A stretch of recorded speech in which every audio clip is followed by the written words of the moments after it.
Today I'm going to bring you along with me as I make some sun-dried tomatoes.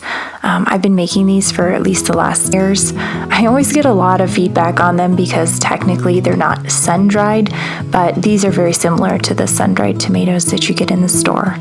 So I almost always make these with tomatoes that I get from my garden, but this time I happened to get some grape tomatoes on a really good deal, and so that's what I'm making them with today.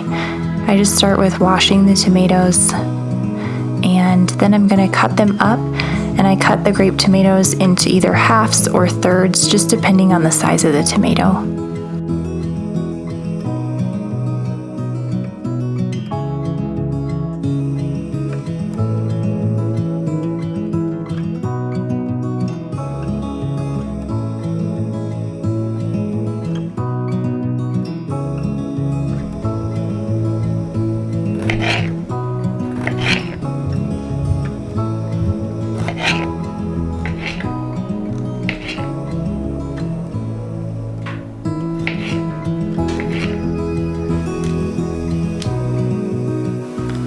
So I lay all the tomatoes out on a baking tray, and I do like to line it with some parchment because it can get kind of messy with the oil.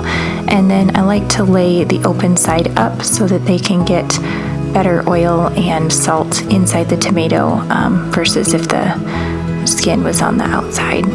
So then I just drizzle olive oil over all of the tomatoes, and then I'm going to sprinkle them with a little bit of salt.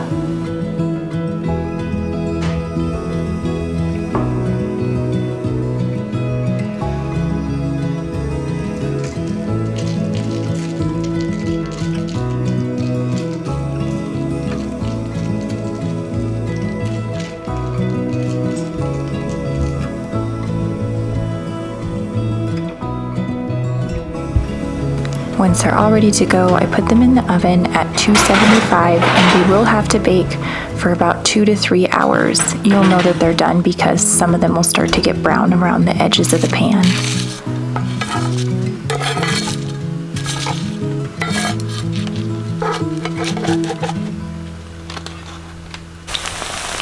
So I'm going to use these for lunch today because it's summer and we like to cook with what's fresh.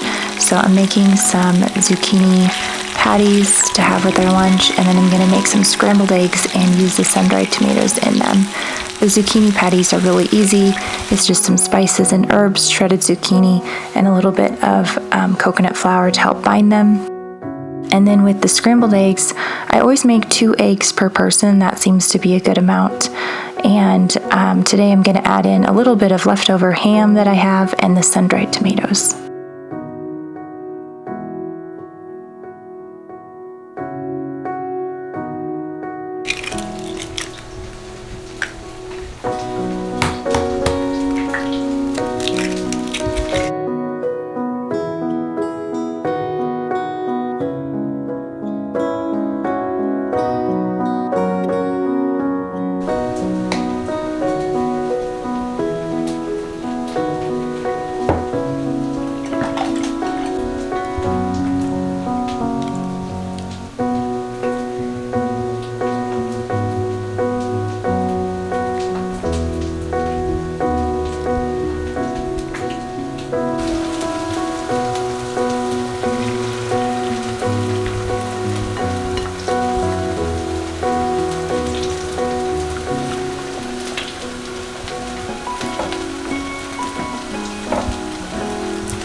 So once the tomatoes have cooled down, I package them into snack size bags. This is perfect serving size if I'm going to add to a meal later. And then I take all the snack size bags and stick them in a large gallon freezer bag. And then I label it, and that's how I store them in the freezer until we want to use them later. Thanks for coming along with me today, guys. I hope you enjoyed this video. Be sure to like and subscribe so that I can keep on making videos of our simple lifestyle, and check out this other video that I picked out just for you.